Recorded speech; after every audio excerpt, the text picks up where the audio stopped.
बिस्मिल्लाहिर्रहमानिर्रहीम अस्सलाम वालेकुम रहमतुल्लाह। आप समझें कि इस वक्त मौजूदा गवर्नमेंट के शहबाज शरीफ और आसिफ अली जरदारी के बिल्कुल हुकूमत के लास्ट डेज़, आखिरी दिन चल रहे हैं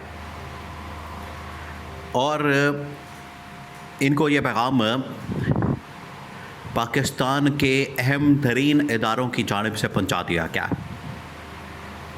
इस्टेब्लिशमेंट की जानिब से भी ये पैगाम दिया गया और अब तमाम के तमाम इदारों की जानिब से ये पैगाम नून लीग और पीपल्स पार्टी को पहुंच गया।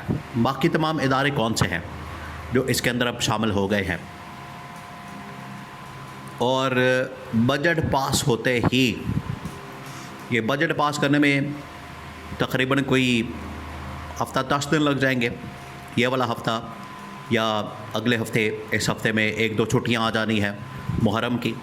जैसे ही ये बजट पास होगा, बजट पास होते ही पहली जो स्ट्राइक है ये अब इस गवर्नमेंट के ख़िलाफ़ चला दी जाएगी और इस गवर्नमेंट को घर भेज दिया जाएगा। देखिए, field marshal army chief general Asim Munir ने जहाँ पर इंटरनेशनल लेवल के ऊपर पाकिस्तान का जो नाम है वो हाईलाइट किया, उसको इंटरनेशनल लेवल के ऊपर पाकिस्तान को बड़ा ज़बरदस्त एक मौका मिला कि आज पाकिस्तान का फील्ड मार्शल का जनरल आसिम का नाम है पूरी दुनिया के अंदर।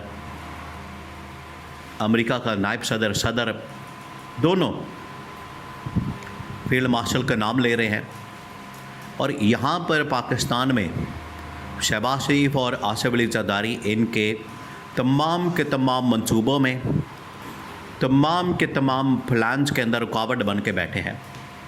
ये बहुत बड़ा मसला है। इस वजह से इनको भी सबक सिखाने का फ़ैसला किया गया, इनको घर भेजने का फ़ैसला किया गया। इनको ये कहा गया था कि आप ये काम करें, ये डिमांड्स और मुतालबात को पूरा करें मुल्क की बेहतरी के लिए। देखिए, जब जनरल आसिम ने एक्सटेंशन हासिल की, जब वो फील्ड मार्शल बने 5 साल के लिए, फिर वो फील्ड मार्शल बन गए, 5 साल के लिए उनको एक एक्सटेंशन मिल गई, 5 साल के लिए वो CDF बन गए। तो वैसे तो आपको पता है कि कमान चलाना मिलिट्री इस्टेब्लिशमेंट के लिए, फ़ौज की, आर्मी की, वो 3 साल के लिए, 4 साल के लिए कोई भी जर्नल आता है बड़ी आसानी के साथ चला सकता है। लेकिन पाकिस्तान के अंदर जो मिलिट्री इस्टेब्लिशमेंट है वो ना सिर्फ अपना मिलिट्री कमांड देखती है बल्कि मुल्की मामलात के ऊपर भी उनका बड़ा काम होता है, उनका डायरेक्ट कंट्रोल होता है, डायरेक्ट। इस वजह से जो भी फ़ैसले होते हैं वो डायरेक्ट मिलिट्री कमांड देखती है, करती है और उनका डिसीजन मेकिंग के अंदर डायरेक्ट हाथ होता है, इन्वॉल्व होती है वो। तो जब ये फ़ैसला हो गया था तभी ये पैगाम मिल गया था मौजूदा नून लीग पीपल्स पार्टी को कि अब मुल्क के अंदर ये बुनियादी चेंजेस की जाएंगी, तब्दीलियाँ की जाएंगी ताकि मुल्क के निज़ाम को ऐसा बनाया जा सके, वो डिलीवर कर सके। जब तक ये डिलीवर नहीं करेगा, हमने इस निज़ाम का क्या करना है, चाट डालना है। अब इसकी जगह चाहे नून लीग आ जाए, चाहे पीपल्स पार्टी आ जाए, चाहे ट्रंप आ जाए, चाहे रूसी सदर आ जाए, चीनी का सदर आ जाए, कोई भी आके बैठ जाए, जब निज़ाम ही नहीं डिलीवर कर रहा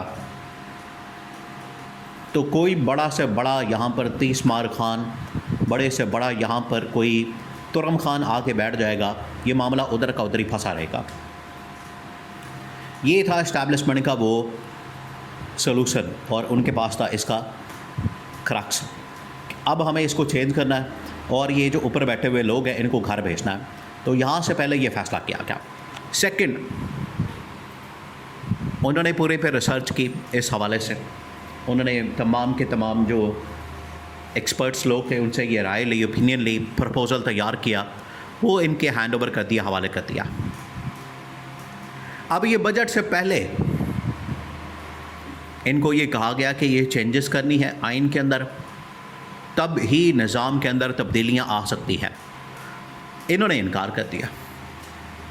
अब आप इस बात को समझें, निज़ाम के अंदर जब भी बेहतरी की बात होगी, निज़ाम के अंदर जब भी इम्प्रूवमेंट की बात होगी, नून लीग और पीपल्स पार्टी के लिए ये नाकाबिल कबूल है। उसकी वजह क्या? उसकी वजह यह है कि जब भी निज़ाम के अंदर बेहतरी आएगी, आवाम की बेहतरी होगी। जब भी निज़ाम के अंदर बेहतरी आएगी, मुल्क की इकॉनमी बेहतर होगी। मुल्क की इकॉनमी का बेहतर होना, आवाम के अंदर बेहतरी आना, खुशहाली आना, ये इनके लिए सियासी मौत है। फिर ये सियासत किस बात के ऊपर करेंगे?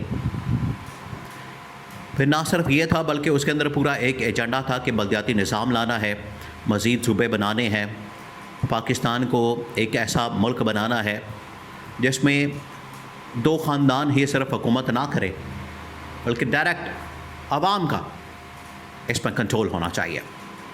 तो ग्रास रूट लेवल के ऊपर आपने पावर को लेकर जाना है। ये था वो प्लान, इनके लिए था नाकाबिल कबूल। 5 से पड़ गया फटा। अब इनको ये बता दिया क्या है कि बजट पास करवा के बजट तक आपके पास टाइम मौजूद है। जैसे ही बजट पास होगा, अमेरिका ईरान डील होगी, वहाँ से इस्टेब्लिशमेंट फ्री होगी। इस्टेब्लिशमेंट की तवज्जो फिर सारी आ जाएगी मुल्क के निज़ाम की तरफ, मुल्क की मामलात की तरफ। एक मरतबा डील हो जाए। देखिए, अवाम भी इस वक्त चाहती है कि ये कट्टी कट्टा निकल जाए। उसकी वजह यह है कि इसकी वजह से इंटरनेशनल जो सारी ट्रेड है वो बड़ी नॉर्मल हो जाएगी, स्मूथ हो जाएगी। पेट्रोल की कीमतें, स्टॉक मार्केट्स, गोल्ड, बाकी जो मार्केट्स हैं वो तमाम की तमाम स्टेबल हो जाएंगे। इसके साथ साथ जो पाकिस्तान की हुक्मरान तबका, पाकिस्तान की मिलिट्री इस्टेब्लिशमेंट, उनकी जो तवज्जो है वो असल में मुल्क के मसाइल की तरफ हो जाएगी।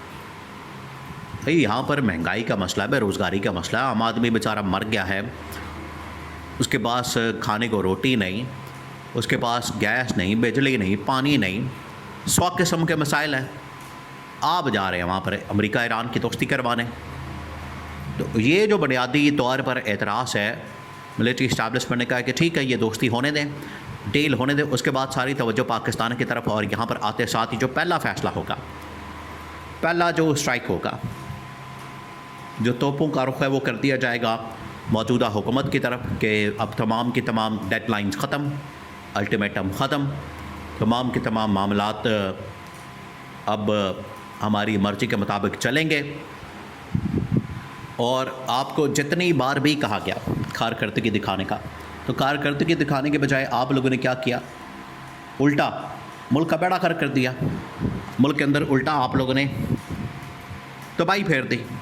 ये अब नाकाबिल कबूल है। ये अब इनको पहुंचा दिया गया पैगाम, और इसके ज़रिए से इनको बता दिया गया कि बजट पास होते ही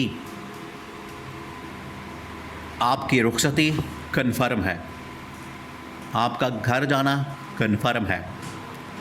और ये बजट इनके लिए लास्ट आखिरी बजट, इस्टेब्लिशमेंट का क्लियर कट पैगाम इनको मिल गया।